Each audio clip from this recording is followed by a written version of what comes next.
Good evening, class. This is our third video blog. Tonight's blog will be about brain wellness and pain management. I wanted to start out the video with the verse out of the King James Bible, Proverbs 23:7. For as he thinketh in his heart, so he is. And since we're talking about brain health and pain management, the biggest thing about the brain is that it's repairable. And I looked at the video by Dr. Carolyn Leaf, and she did a title Science of Thought, and she did a TEDx video. And one of the good things that came out of that video, and I read one of her books, it was called Think and Eat Yourself Smart, and I'll have those in the references, is that the brain can heal. When there's brain damage, the brain can actually heal. And also from the video presentation, Dr. Daniel Amen, and one of the videos that we did earlier, it was called the Brain Health Wellness for one of your most important vital organs. He also mentioned that the brain can actually heal or actually get better. Both of them talked about one, that the brain can actually get smarter, can actually upgrade, if you want to use that term, by learning new things. Just because we're getting older doesn't mean that our brain will necessarily get bad or worse or degrade. We can actually keep it up. The second part was some of the things that we can do is eat healthy foods or foods that will benefit our brain, i.e. Fish oils, more fruits and vegetables, eating healthy, the things that our moms always told us to do. Eat your vegetables, so those things can help us out.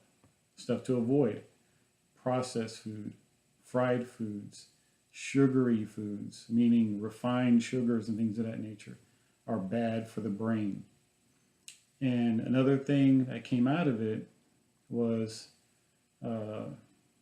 tenacity, not giving up. That's good for the brain. Thinking that you'll get better is good for the brain. Almost like positive psychology, not focusing on the negative, but focusing on healing, focusing on betterment. Those are the good things for the brain. Lastly, I wanted to use this verse. So whatever you eat or drink or whatever you do it all for the glory of God. That's in 1 Corinthians 10:31, which is very important when it comes to brain health. Hey, what are we doing? What are we inputting into our bodies? What are we doing? Is it making our life better? Is it glorifying God? Not necessarily being condemning, but take account of what we do and how it affects ourselves, especially our brain, because whatever we do with the brain affects the rest of the body. If we're not being healthy with it, then everything else goes with it. And I would incorporate that with my clients. Of course, if they're seeking that help, seeking that assistance, and hey, I'm having headaches, not concentrating, like I want to, having a brain fog, those types of things. What can I do? And I would suggest to my client, hey, take a look at Dr. Carolyn Leaf's videos. Check those things out. See what you think, or what do you get out of those videos that would help you get better. And I would encourage them to do that. Encourage them to eat healthier. Encourage them to even exercise, as Dr. Daniel Amen was talking about in the videos. Exercise is a good thing. It pushes blood to the brain, gets those things circulating, getting the needed oxygen up into the brain. So that's what I would do for my clients and anybody who asks me, and I do that in my job all the time. Hey, they're always asking me why do you eat organically and everything. And I tell them, it's only for the betterment. It's not to condemn.